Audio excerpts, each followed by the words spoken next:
I have to read you something, and it has something to do with errors. So, when interacting with someone who is at a certain level and they're able to produce the language, so we're talking like intermediate, maybe even early advanced, and they're using the language and they make an error. What do you do on the other end? Do you like stop them and say like, whoa, whoa, that's not how you say this? They have to be at a pretty high level for you to be able to do that. Why do we not want to stop people? Well, sometimes an error might indicate that someone has a better understanding of the linguistic system that they're trying to acquire than their language. Their system has overgeneralized a rule that they understand about the language. So for example, think of an English language learner who's been exposed to lots of input using the past tense, so something ending in an ed, right? So they might be able to understand that the ed ending is added to verbs to make them past, like walked or played or shared. Then, when they're producing the language, for example, the person might use the word drinked. This happens with my toddler all the time. She'll say, "Oh, yesterday I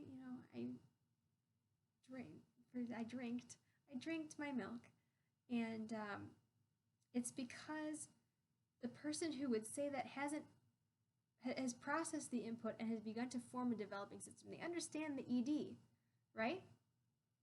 With more input, with more exposure to more verbs, this person would eventually correct the error, but calling attention to it, if you stop someone and say, actually, it's drank, that might make the person more anxious and make them more focusing on the form instead of focusing on what they're trying to communicate. And again, we really, really want communication to be at the forefront of this. So I've been talking a lot about beginners moving into the intermediate where they're actually using the language.